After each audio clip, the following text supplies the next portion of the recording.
मेरो नाम ध्रुव कोइराला, साना किसान कृषि सहकारी संस्था सन्तपुरको अध्यक्ष र हामीले ६३ सालदेखि दुधको किसानहरूको लागि सेवा सुविधा साथै गरिबीपनबाट उनीहरूको जीवन स्तर उकास्नको लागि 2063 सालबाट हामीले दुध संस्थामा काम गर्न सुरु गऱ्यौँ र त्यही क्रममा हामी गुज्रिरहेका थियौँ, अल्मलिरहेका थियौँ।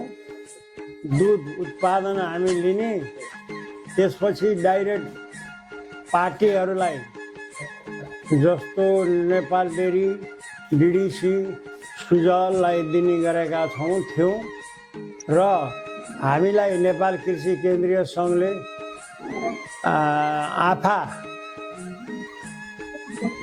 भन्ने संस्थाबाट हामीले माग गऱ्यौँ र कार्यक्रम दिनुभयो।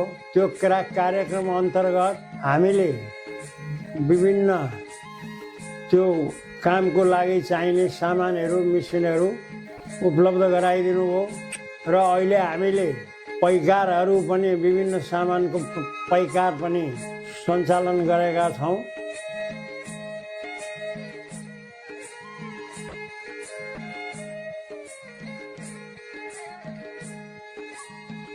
मेरो नाम तेज प्रसाद पहेल, चन्द्रपुर 8।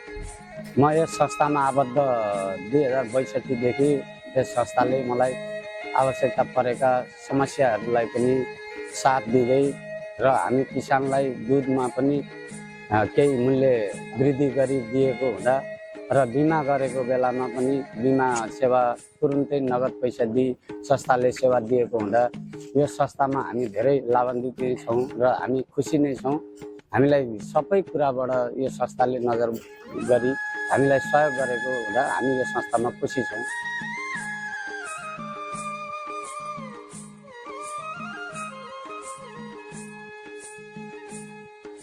2063 सालबाट दुधको सुरुवात गर्दाखेरि 20 लिटर दुधबाट सुरु गरिएको थियो भने आज हामीले किसानको दुध 5000 देखि 7000 लिटरसम्म दुध सङ्कलन गर्न सफल भएका छौँ र गत वर्ष यो आफा प्रोजेक्टबाट यो कार्यक्रम परेपछि हाम्रो संस्थाका प्रबन्धक, अध्यक्ष, म लगायत गएर यो आफा प्रोजेक्टले जुन हामीले चाहिँ प्रपोजल हालेका थियौँ त्यसमा हामी सिलेक्ट गरिदिनु भयो, सरहरूले सिलेक्ट गरिदिनु भयो र